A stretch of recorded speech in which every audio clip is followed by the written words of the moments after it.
Hi guys, it's Mrs. C here with Cycle 3, Week 6. Woohoo! First quarter down. Congratulations, you made it. So we will jump right into geography. With geography today, we drew some pictures inside of our states. For my kids, since they're smaller, I went ahead and before class began, drew the pictures inside of them. If you have older kids, you can have them draw them yourself. So for Madison, Wisconsin, we drew a mad face and to help us remember Madison. Then we went to Springfield, Illinois, and I just drew like a swirl for a spring to help us remember to spring.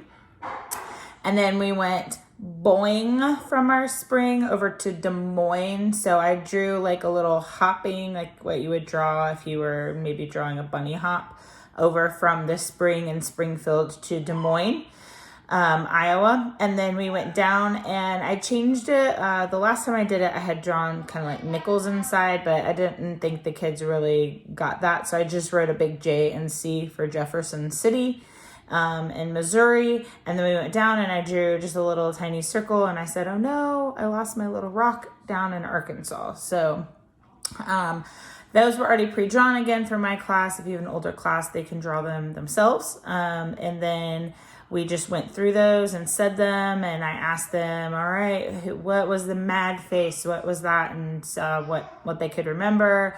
Or I would say, okay, Jefferson City, and they would try to say Missouri and just go back and forth. Geography really doesn't have to be hard. You don't have to do a huge song. You don't have to do a whole bunch of extra stuff with it. It's just pointing and showing. That's all we need them to do, is to be able to identify where these are. So that was geography today. Then we moved on to timeline.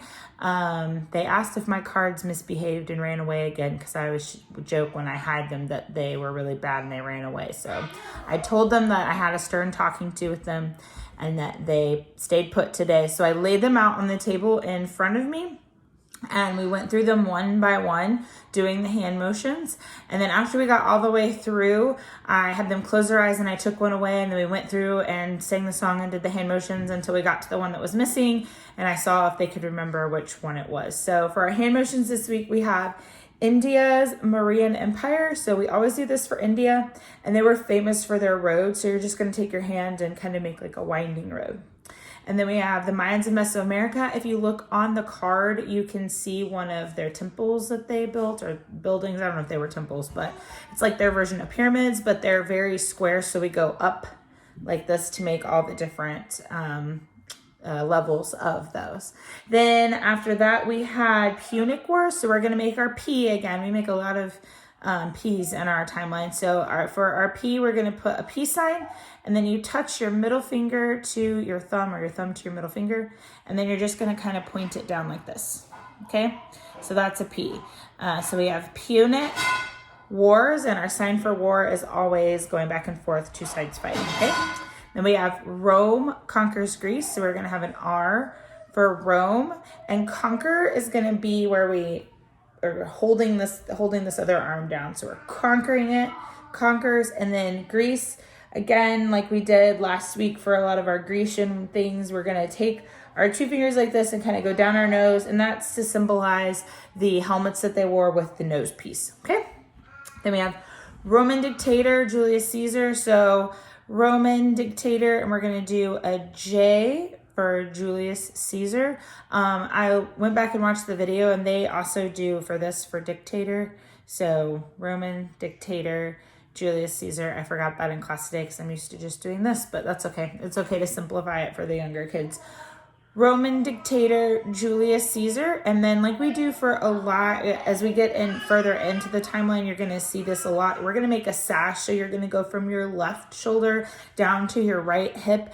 And sometimes you might just go and not really do a sign, but we're going to make a C for Caesar, and we're going to do a C from this left shoulder down to our right hip for Caesar Augustus, because he was a ruler and he was kind of like royalty.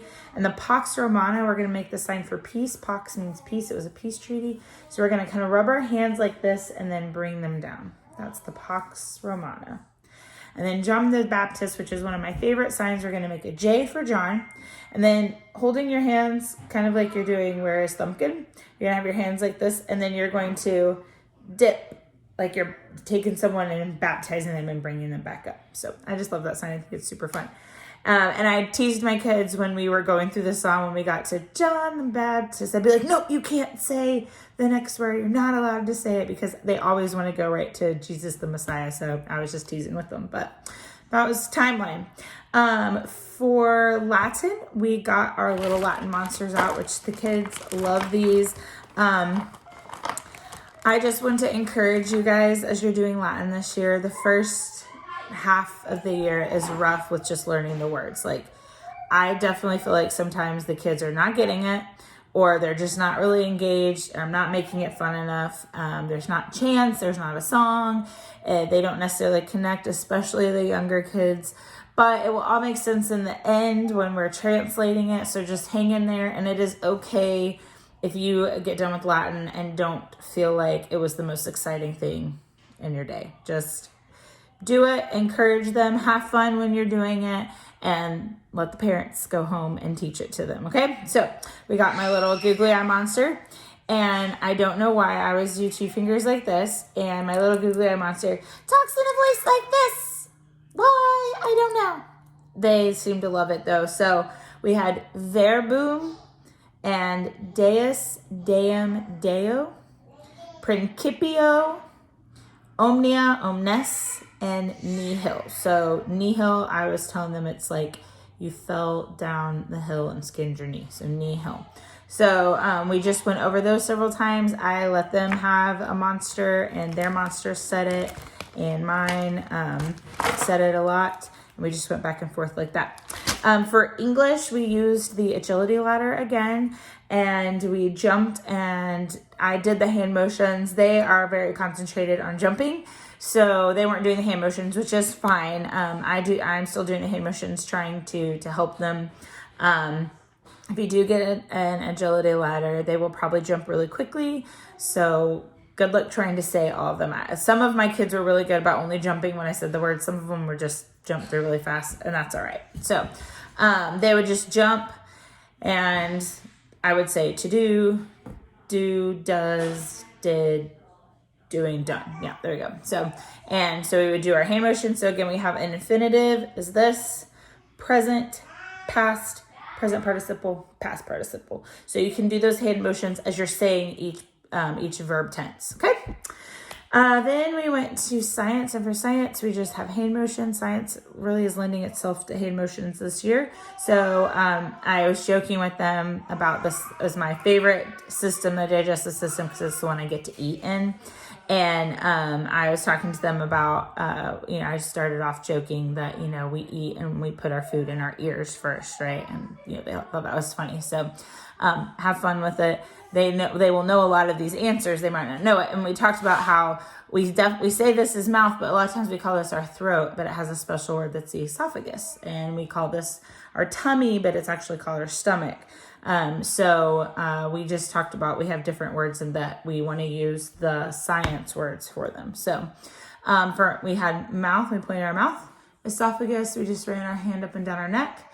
And then stomach, we pointed down here, which is over on the left side.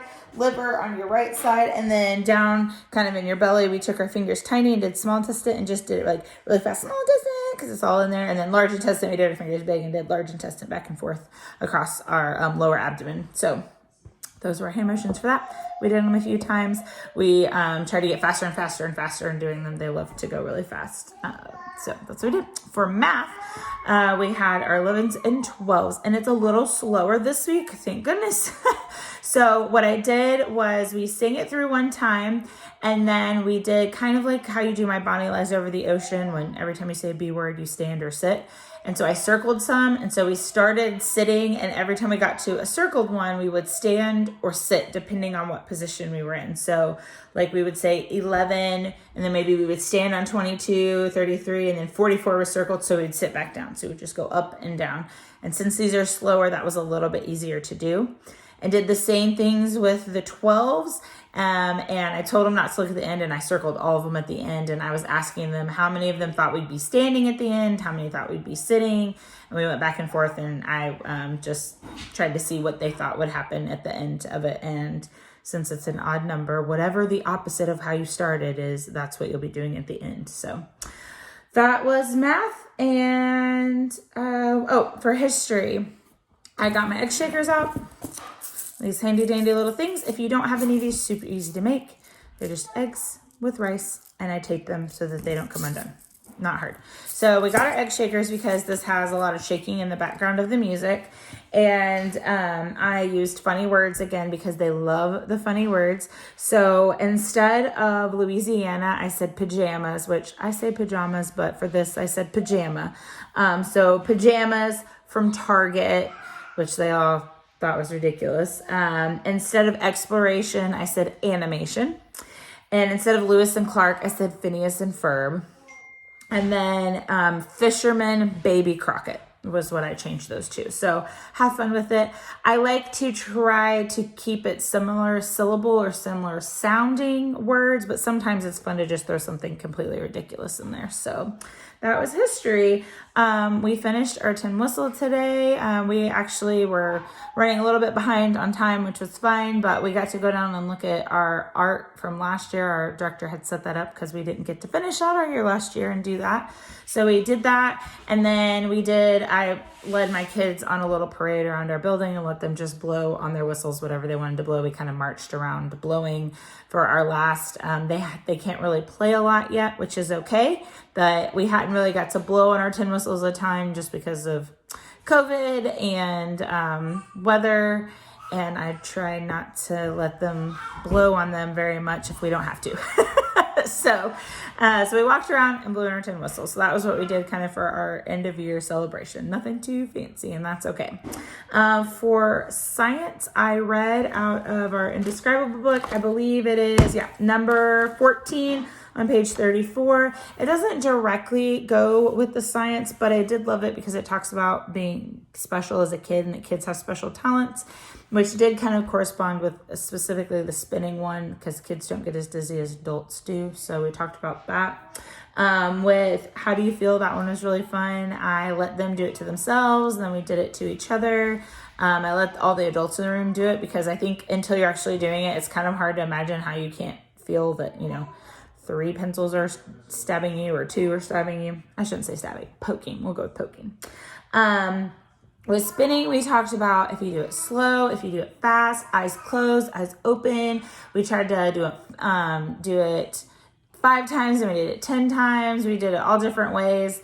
And so just let them get some energy out with that. And then the change of pattern, we talked about how our brain makes patterns and how, when you're first learning to walk, it's really hard and you have to really think about it a lot. But now they can run, they can walk, they can go frontwards and backwards. They don't have to think about it.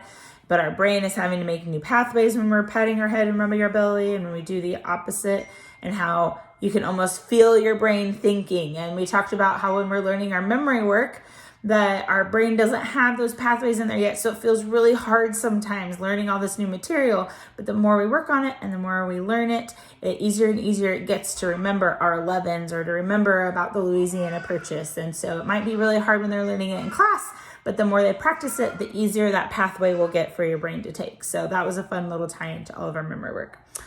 For review, we played Wiggle Worm. I will probably, after I get back, we're going on vacation next week. I will probably do a video with some new updated review games. But Wiggle Worm is a classic. If you don't know what that is, I have a review game video and I talk about it in there. So it's an old one, but it still applies. So you can look at that. I think that's everything. So I am also going to do a week 6 video. I will not have done week 6 because I have an awesome set of moms who are going to be subbing for me while we are gone. But I am going to go ahead and do that and get it uploaded. So that'll be there for you all. Then we'll be off next week is our fall break. And then the next week is when we're actually going to be gone on vacation. So that'll be there. So week 7 will be a couple weeks, or week 8 will be a couple weeks before it shows up. So if you're following along and you don't see a video from me in a week, that's why. So, all right, guys. Well, have an awesome weekend, and I will see you next week. Bye.